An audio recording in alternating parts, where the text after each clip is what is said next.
Ladies and gentlemen, who is the best chess player in the world? Now, it's not Magnus Carlsen. It's not Dingley Ren, who just recently won the world championship.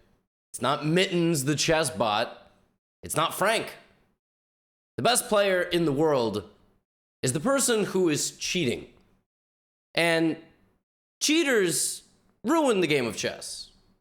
I mean, they tremendously enhance this YouTube channel because I'm able to farm them for content for all of you, but there's a lot of chess cheaters. There's a lot of people playing the game of chess now, which means, evidently, by correlation, there will also be more cheaters.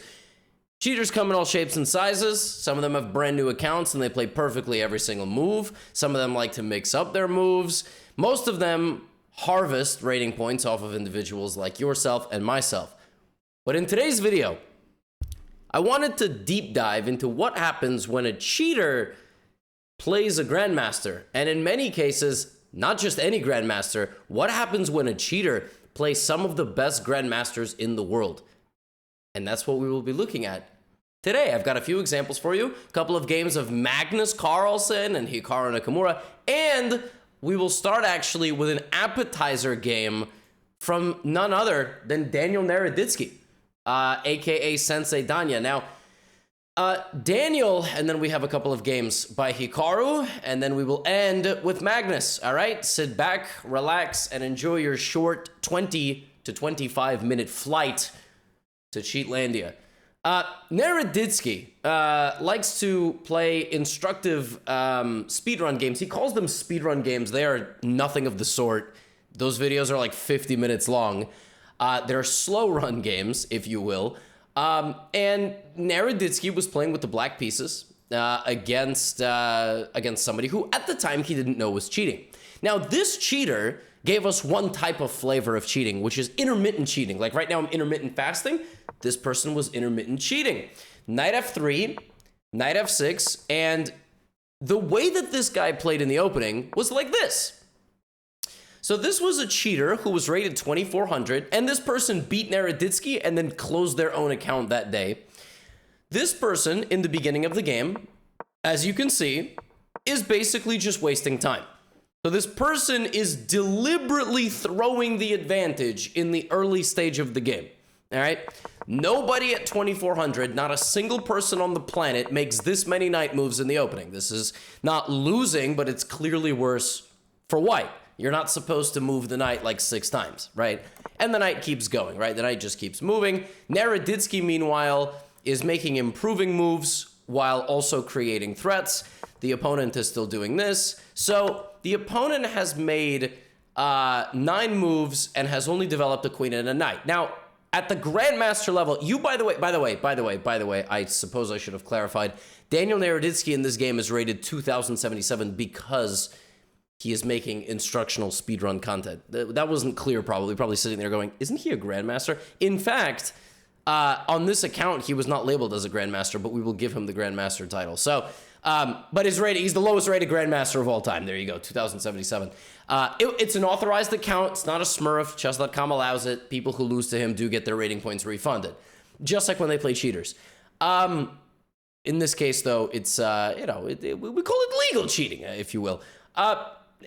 Jokes aside, 9 moves have been made, white has nothing, and at the Grandmaster level, this is a fatal disadvantage. Black will simply go here and advance these pawns forward and seize the center, right? Queen a4, bishop d7, Daniel lines this up, and clearly e3, rook c8, queen rotates to h4. White was doing his best to basically get as bad of a position as possible before turning on the engine, okay? And in this game in particular, he moved his queen and his knight in the first 15 moves of the game only. So what did Naroditsky do? Activated his bishop, brought forward his knight with 2 dominant knights, strong bishop, open file, castled king. It's now time for white to begin winning this game. Now here white starts cheating a little bit. He plays knight b5, top engine move. What? All right, Naro plays queen b6. Now knight 5 d4. All right, centralizing the knight, and now kicking out this knight. So white is now cheating. Right now, white is playing all top computer moves. All right, Naroditsky also, however, being a very strong Grandmaster, is playing top computer moves. Now white plays h4, looking to try to, I don't know, create some counterplay on that side of the board. And a5 by Danya trying to go here is an inaccuracy. As you can see, it's giving some life to the white position. Takes. And now white plays the second move of the engine, not the first move. Cheaters, like I said, they like to throw advantages early. Sometimes they like to play the best move and the second best move and the third best move. And now white plays knight b5 again, which just looks ridiculous because c4 cuts the circulation here. Now, most humans here would simply return home. Nope, not the cheater. Planning that knight on b5, disallowing the knight any progress. And now Naroditsky plays knight d3 check, and in this position, he can play the move rook c2, which is the best move. Rook c2 sacrifices the rook to open up an attack on the queen, and trust me, if the roles were reversed, that is what would have been played. But Danya, being a human, plays e5, trying to remove the knight, and that is the last opportunity that he gave to his opponent, as here his opponent sacrificed the knight completely. Just gave up the knight, took the pawn, removed the opportunity of rook c2, and now he squeezes the life out of Naroditsky. Pawn takes d4, best move by white, shutting down the center. The center is now locked. Black is only a touch better.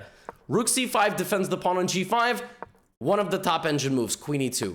Rook c8 looking to infiltrate, bishop d2. That was the idea of sliding the queen out of the way. Now black is unable to infiltrate. But isn't that a free pawn? Yes. Now, rook b1, queen slides over, king walks out to f2. Queen takes another pawn. White plays the best move. Rook c7 is an inaccuracy, and now for the first time, white has an advantage, which he calmly converts by taking the pawn on g5. Material is equal, but black is worse because black's king is weaker. Rook b7, now white plays f4, and now white plays f5. And basically from this point forward, white cheats every move.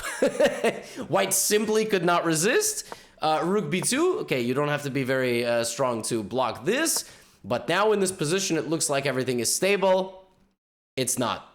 Best move, sacrificing the pawn. Now, best move, sacrificing the rook. And if takes, there's e5 and you just get butchered. So Danya goes here, trying to set up bishop g5, rook e2. Now, best move, coming back with the rook, hitting the bishop. And if rook d2, there is rook g5 check. So check, king g3. And now, in spectacular fashion, not just queen h5, but bishop f2 check, and the white king doesn't hide here, but rather walks forward, which is the top move of the engine, and the black king is mercilessly hunted, and in this position, rook b8 check is one of the best moves, just giving up the rook, but it's still mate. You can lose the rook, but it's still mate, which is so ridiculous. And Danya gets mated, and his opponent was promptly banned. Now, sometimes the game can be even for a while. Like in this case, the person with white very clearly early on tried to mess it up for themselves in as big of a fashion as they could. All right, they tried to get a losing position. Now, sometimes when people play, like this is a game that Hikaru played, all right? Hikaru had the black pieces in this game, and he was playing on a speedrun account, an actual speedrun account. Like Naroditsky, you know, was playing like a slow run. Hikaru was actually trying to play as fast as possible. And from an early going, Hikaru was down a rook. All right, he was down a rook. Now for that rook, he got monstrous control of the center, and he actually won back the bishop. All right, and as you can see here, Hikaru also had an advantage. All right, he had an advantage. Now pawn to a4, queen b4, c3, and Hikaru actually, for the majority of this game, was doing a really nice job. He won back one of his pieces, and he was going to win the knight in the corner. Knight takes g6, queen takes g6, and it looked like, you know, Hikaru was simply going to pick this up. He's got knight and bishop for a rook, and life is good. Now,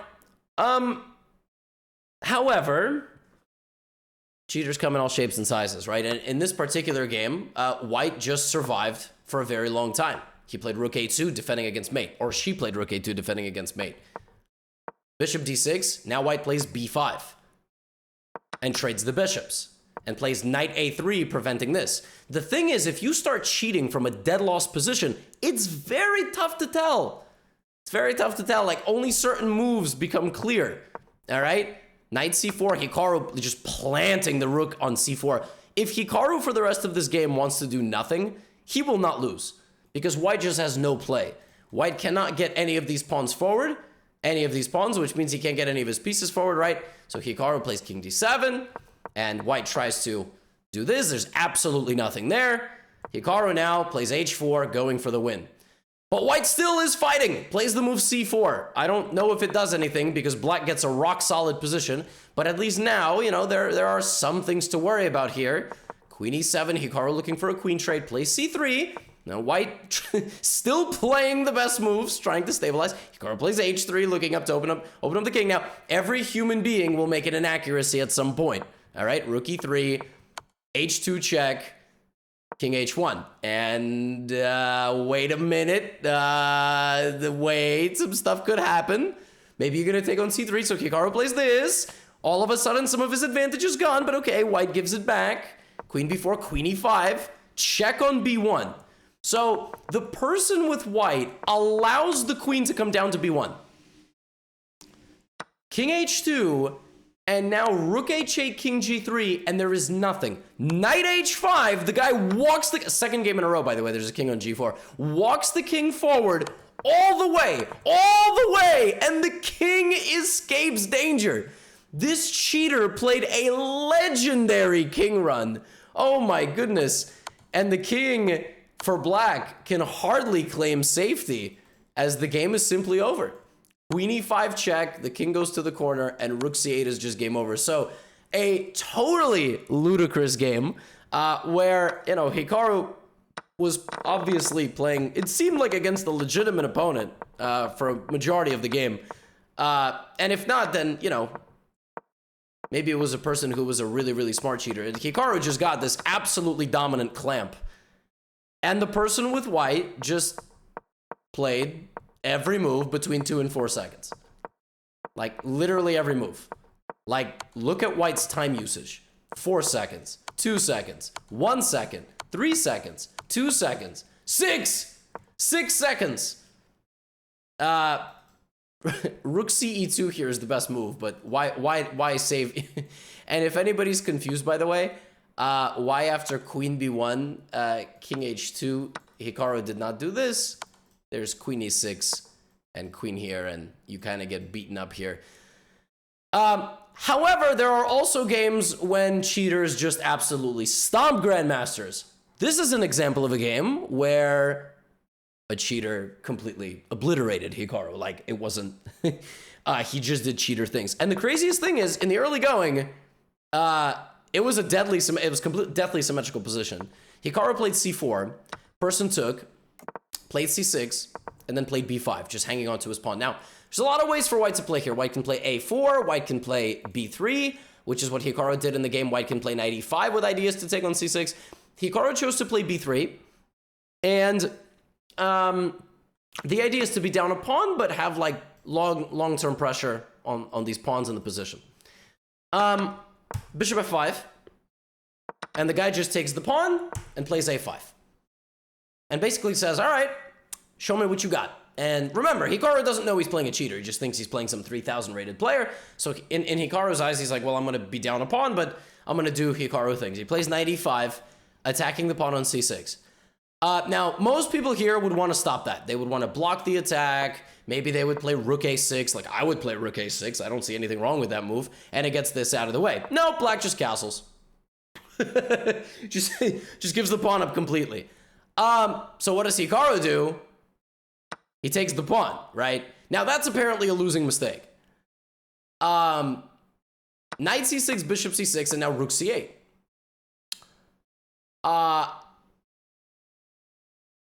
Okay, again, rook, pawn, most people probably rook b8, rook c8. What's the point? Well, bishop b5. Now rook immediately infiltrates the c2. And the only move that white has is queen a3, but what is the point? I mean, you can't even take this. Queen takes d4 here is a very human move. But it's not the best move. The best move here for black is to play bishop h3, which attacks this. And now Hikaru plays bishop d3, counterattacking the rook. If the rook goes back, white just moves the rook and is probably fine. But black in this position disregards the attack on the rook and plays queen d5, threatening mate. All right? Now, Hikaru plays e4, okay? The idea is that queen takes d4 is not a mate, so you can take the rook. Black plays knight takes e4, and then plays knight takes g3, and there is nothing you can do to prevent queen g2. The only way you can prevent queen g2 is to play f3, which leads to bishop takes d4, which is also mate, rook f2, queen f3. Look at this. Have we ever seen Hikaru and his position reduced to something like this? This is crazy, right? Queen h1, queen g2, queen f2, bishop f2, there's knight e2. How many mates are there in this position? Everything is mate. And yeah, Hikaru, I think, resigned after this, and person played like 3 more games and then was banned. Yeah, this person played a perfect game, completely perfect game. Said, you want to sack a pawn in the opening against me? Yeah, why not? Take 2 back, and then bang, bang, bang. Knight g3 is just... Yeah, sometimes the cheater leaves the person with no chance. Now, you know what's rare? What's really rare in the chess world is to watch Magnus Carlsen play a cheater. The reason is Magnus Carlsen is not down here in the dumps with the rest of us. All right, Magnus doesn't just boot up games on his phone against nobodies, okay? Magnus is playing the best players in the world. The best players in the world, like title players, they're not gonna cheat because you're gonna know it's them, right? Like, but sometimes Magnus is paid to play, you know, like little events where he plays against viewers and so on.